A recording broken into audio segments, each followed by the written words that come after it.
Now that I got about a day to really think about Tua's fifth-year option, we're going to dive deeper into it and really talk about it.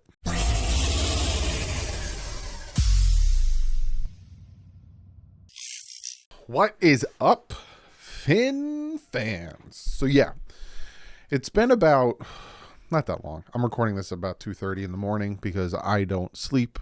You have a toddler that has teeth that are growing in, especially her molars.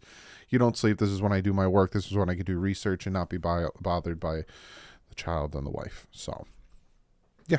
So I had time to think about the fifth-year option of Tua Tagovailoa, and you know what? It was a horrible idea. Tua sucks. We should move on from him. Garbage. Like the stats that I'm going to talk about in this video are just so bad. They're all bottom of the tier in the NFL, and he's just so I'm going to go deeper dive into the fifth-year option, how much it equates in 2024, this and that, all that good stuff. But before we jump into that, I do have to shout out some new members and Big Heck, Ricardo Quiles, and Dustin Swartz. Thank you guys so much for becoming members. If you want to become a member, it's the join button next to the subscribe button. Don't feel like you need to, but if you want to, I appreciate you get some special perks. And on the Patreon side, we have Kenny Mejia and DW Kid. Thank you guys so very much for becoming patrons and members. Again, you guys are going to get special perks.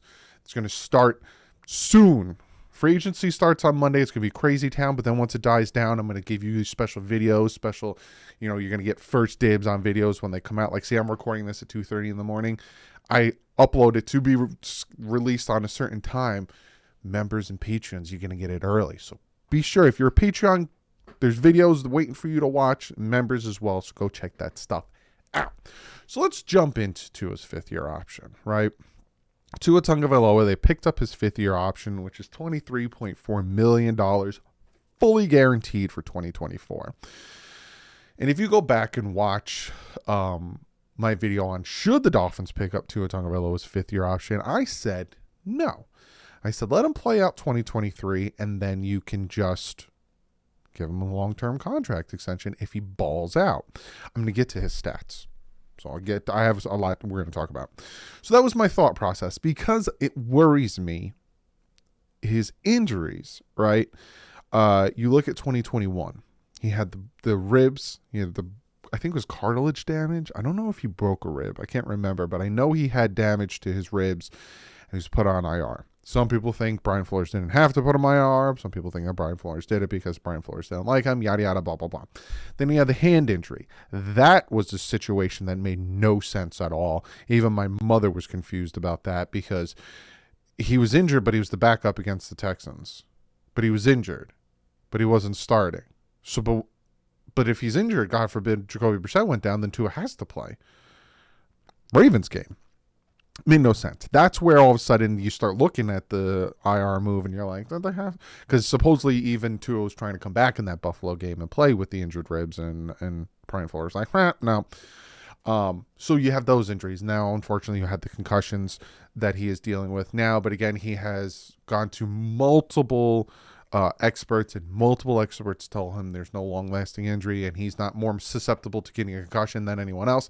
And jiu-jitsu, he's learning how to fall properly, because I heard somebody say, I don't remember who I heard say this, or I read it, one of you guys say in the comment section, it was one or the other, that he might be favoriting the injured hip, and he's falling weird to not land on that and re-injure himself, and he might be having PTSD from, I don't know, but he's learning how to fall properly so he doesn't bang his head and all that stuff, because you've had multiple quarterbacks last year concussed.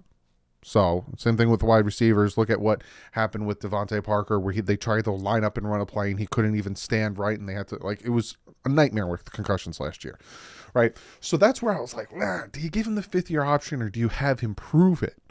Have him prove in 2023 that he can continue with these very good numbers, continue his growth, because from 2020 to 2021 to 2022, he's been consistently getting better.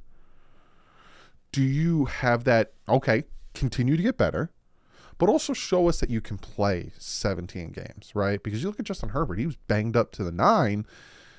I don't even know if that's a phrase, and he played a full season, right? show us you're durable enough for us to give you a lot of money to be our franchise quarterback. So that's where I was like, I'm not going to give him the 5th year option. They did. They said, Doug, shut up. You don't know what you're talking about. And I'm like, all right, obviously, I'm just some schmo in my studio in New Jersey. I don't know what the flip I'm talking about. And they gave him the 5th year option. So this year he's making 9.6 million pennies. And then next year he'll make 23.4, fully guaranteed. Before we jump into, I keep saying this stuff. Before that, I want to show you this quote from the Giants GM. And it's a very interesting quote. He says, if I was going to be here a year ago, I would have done the 5th year option. Had Schoen picked up the 5th year option, Jones would be playing 2023 on a 1-year $22.4 million rather than the 4-year $160 deal that he signed on Tuesday. And that is where the thought process came in of pick up the 5th year option. And that's where when I heard that quote, I was like, all right, maybe it makes sense to pick up the 5th year option. Because if you go back and watch my video yesterday, I was kind of like, oh, it makes me nervous. I don't know if he could stay healthy, yada, yada, blah, blah, blah. So this is where he's going to rank. Let me minimize myself. And this is the cap hit of 2024 quarterbacks. So Dak Prescott is a huge number, 59.38 million. Deshaun Watson, 54.993. Kyler Murray, 51.8. Matthew Stafford, 49.5. Now Daniel Jones at 45 million, like huge number. Patrick Mahomes, 44. You know, these are your top 5 right here. Like Daniel Jones is going to be making more than Patrick Mahomes. That's ridiculous. This is 2024. That's ridiculous. And again, like he said, in 2023, if he would have picked up his 5th year option, I think Daniel Jones, 19 million. And then they said what? 22.4. So I guess they saved some, but then if you go to 2024, that's where the cheddar starts to come in there, right? But they already added into his 5th year option, and he's going to make the 15th most. So if Justin Herbert and Joe Burrow get their 5th year option picked up, they'll make 29.504. So they'll make a little bit more than Tua. Jordan Love would be here. I think Jalen Hurts can't pick up his 5th year option, Doug. He's a 2nd round pick. So this would be Tua right now is sitting at 15th in 2024 with his 5th year option picked up, 23.171. Tua in, let me make myself bigger, then I'll minimize myself after I bring up stats. I always back up what I talk about with stats, right? Tua's stats in 2023, 12 games, right? He had some pretty good stats. And again, I talk about he had a good year. Some people poo-poo it and laugh at it. Listen to these stats. He was 12th in passing yards with 3,548. He was tied for 8th in touchdowns with 25. His touchdown percentage was tied for 1st in the NFL with 6.3. The man was slinging the rock at touchdowns. His passer rating, number 1, 105.5. Some people are like, Doug, passer rating is garbage. It's QBR. QBR is where it makes more sense. All right, well, his QBR was number 3 in the NFL with 68.8. His yards per game were 5th in the NFL and 272.9.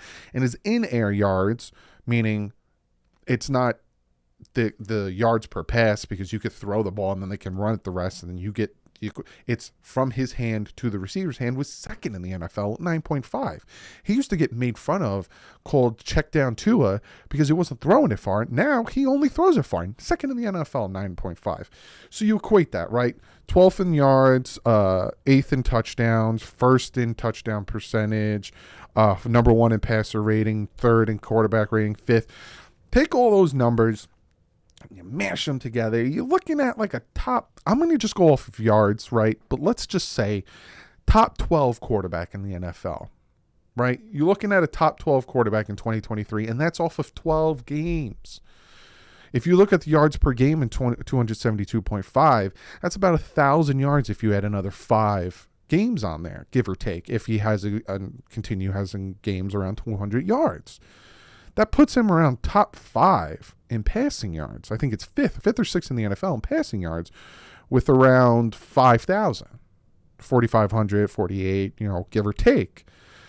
So I expect him, and hopefully the Dolphins expect him, and they made all the moves to clear up the cap space to put more pieces around him to make the team better, to keep pushing forward, that he's going to get better.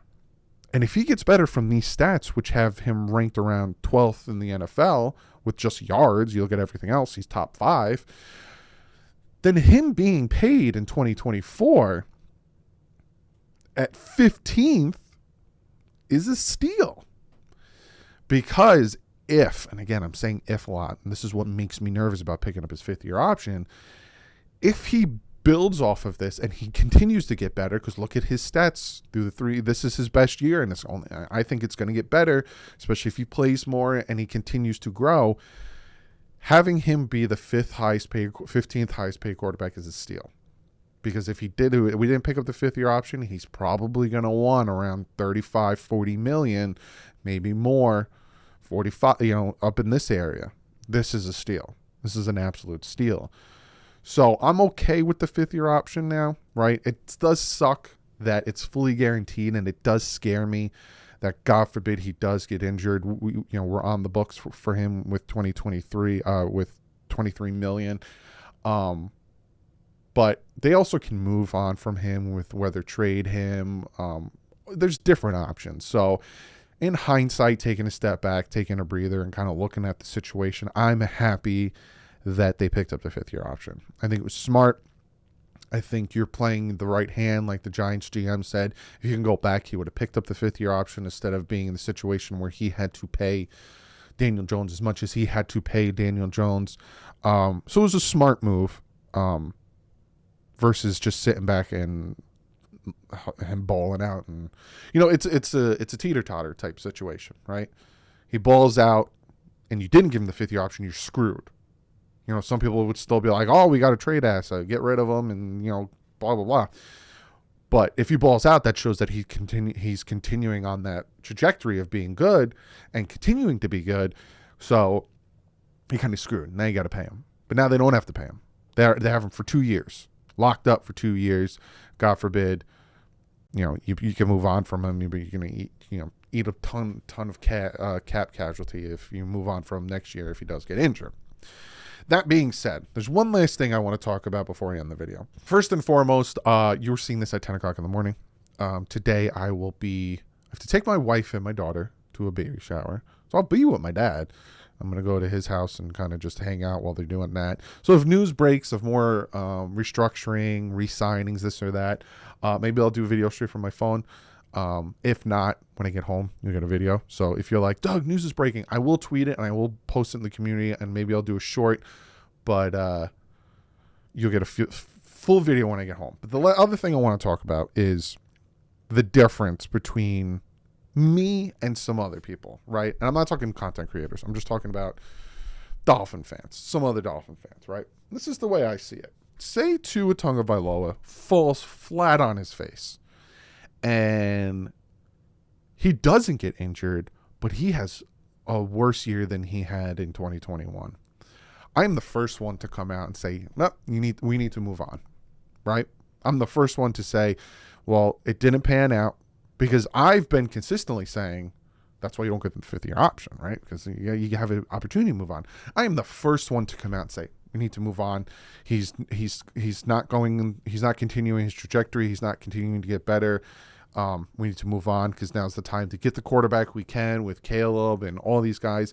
It's time to move on. I am the first one to tell you, okay, it's been 4 years.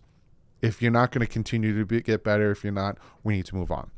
The difference between that is if he continues to get better and if he continues to improve, the people who want to get rid of him now will not own up to it, right? Will not do what I just did with saying, all right, we need to move on. He's not doing what we need. And they will say, okay, yeah, but it's the wide receivers. Okay, yeah, but it's the system. Okay, yeah, but he played against bad defenses. Okay, yeah, he did well in December, but what did that equate to? Because we only won one playoff game. Okay, yeah, but we didn't make the Super Bowl. Okay, yeah, but there's always going to be that. And that's the difference, right? I am first and foremost, and I did it with Byron Jones. We'll come on here and own up if I'm wrong. We'll come on here and tell you it's time to move on. I'm not one to drag things out, all that stuff. But the flip side will never give this man credit. Say Tua plays 17 games. Say Tua has top 6. I'll give him 6. He's 6th in the NFL in passing yards and blah, blah, blah, whatever. And we win a playoff game, right? Say we win the division or we get in a wild card, but we win a playoff game. And then we lose the next game. Well, he didn't do this, and because of this, and look how he played here, and and instead of being like, okay, he did what I wanted him to do, he got where, he hit my expectation, cool, I feel better about him as the quarterback, let's see him continue to improve, they will, butt him to death. Whereas on the flip side, me, if he doesn't do what I need him to do, if he doesn't hit my expectations, time to move on. And I just wanted to talk about that real quick because I notice it, right? I notice it on Twitter, and I notice it in the comment sections, the disparity between people. And I'm not even talking about myself. I read other people's comments, and then I read other people's comments, and I go back and forth, and I'm just like, I see people owning up to things, and then I see people butting, and then I see people owning up to things, and I see people butting. I just find it funny. But you always get the truth, you always get honesty, you always get 100% from me. Because I love you guys. You guys are awesome. I'll see you guys tomorrow. Not tomorrow. Later today. When more things break. If more things break. I'll see you tomorrow. I'm thinking 7:30, 8 o'clock. Think more 7:30. You're going to hang out for about 45 minutes, an hour. Celebrate 5 years. I'll tell you guys how to be a part of the giveaway. I'm not giving it away tomorrow. I'm just giving you the information. So if you can't hang out for the live stream, you can watch it later on. Well, on that, like usual, stay classy. And fins up.